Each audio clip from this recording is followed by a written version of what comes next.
Some years ago on this program, we featured a guy named Perricone, Dr. Perricone, and he emphasized inflammation. And none of us were thinking too much about inflammation, but he was saying that this was really a serious health hazard. Well, now inflammation has risen to be public enemy number one when it comes to your health. The more doctors learn about it, the more they realize just how destructive it is. But there's good news. You can reduce the inflammation inside your body by controlling what you eat. Here's our health reporter, Laurie Johnson, with the lowdown on inflammation. No matter what type of health problem you're facing, chances are it began with inflammation. This internal irritation causes our whole body to break down. Whether you have a wrinkle in your skin caused by an artery being inflamed, or a wrinkle in your heart, a heart attack, or impotence, it's really the same process. And it's all caused, or at least it starts with, that inflammation in your artery. Dr. Michael Roizen is the chairman of the world-famous Cleveland Clinic's Wellness Institute. He says inflammation is the silent killer that has eluded the medical community for years. And it's only recently that we've understood that it has a role, and only recently that it has a really important or prominent role in causing diseases such as cancer, or in causing diseases such as heart attacks and strokes, or of causing the infectious diseases getting out of control that we now have. Doctors know for sure that inflammation causes all kinds of illness. But what causes inflammation? Mostly an unhealthy diet. One that includes sugary drinks, sweet food, and refined carbohydrates such as white bread, pasta, and rice.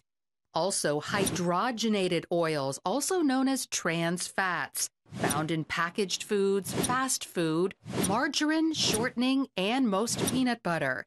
And the third highly inflammatory food group is omega-6 fats.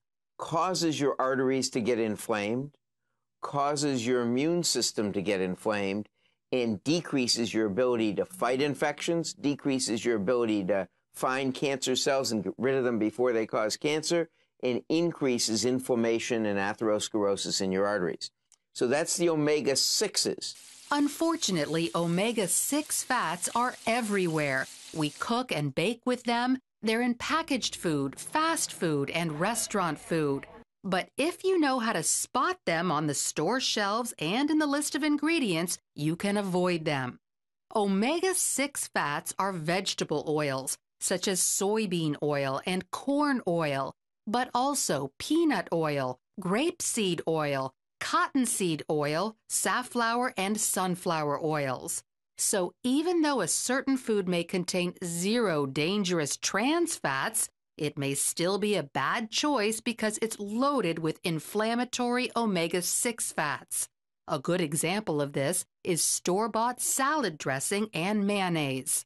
The truth is, omega-6 fats are technically okay as long as you eat about the same amount of omega-3 fats. The problem is most Americans eat 25 times more omega-6s than omega-3s, and that imbalance causes massive inflammation. Omega-3 fats mostly come from seafood. The ratio of omega-6 to omega-3 is important. The higher the ratio, the more omega-6 or the less omega-3, the more inflammation. There are only a few sources of omega-3 fats. Certain types of fish or fish oil capsules are the best. Other, less potent sources are walnuts, ground flaxseed, dark green leafy vegetables, and eggs fortified with omega-3s. Also, grass-fed meat is higher in omega-3s than grain-fed. Olive oil is a great way to reduce inflammation, even though it's not technically an omega-3, but rather its cousin, omega-9. Omega-3, omega-7, omega-9, we don't know why the oddness is good, but that oddness means that it decreases inflammation.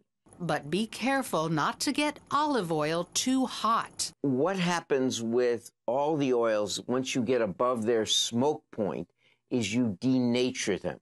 That is, you change their character. So instead of having omega-9, they become a different oil, and in fact, they have a different structure that may not be healthy, and in the case of olive oil, we don't believe is healthy. So that's why you don't want to go over the smoke point of any of the oils. So for optimal health, eat an anti-inflammatory diet, one that's low in sugar and other carbohydrates, trans fats, and omega-6 fats, but high in the odd-numbered fats like omega-3 found in fish, omega-7 found in macadamia nuts, and omega-9, which is in olive oil. Wow. What a report. Laurie's here with us.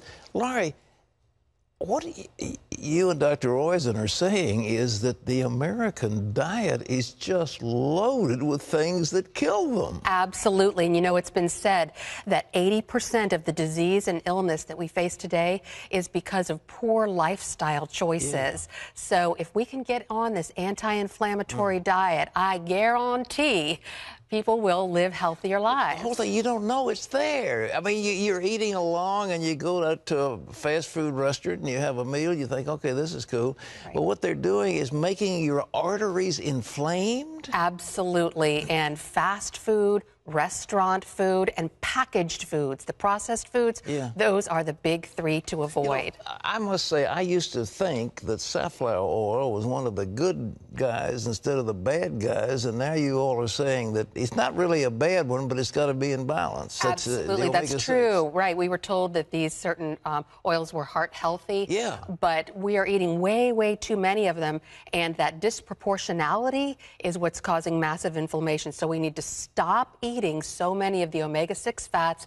Those are the vegetable oils, the soybean oil especially. You know, it's been said that 1/5 of our total calorie intake is soybean oil, that one ingredient alone. So you really have to check that list of ingredients and look for soybean oil. Even though something may be trans fat free, it still may be loaded with omega-6 fats. Inflammation. Now, what is it called? We're looking at dementia. We're looking at hardening of the arteries, atherosclerosis. We're looking at that various types of heart condition. We're looking at strokes. All of the above. Arthritis, diabetes, even behavioral problems like aggression and ADD, ADHD, and autism. These are all associated with inflammation. And this is cutting-edge stuff. And I think in the future, we're going to be hearing more about the dangers of inflammation.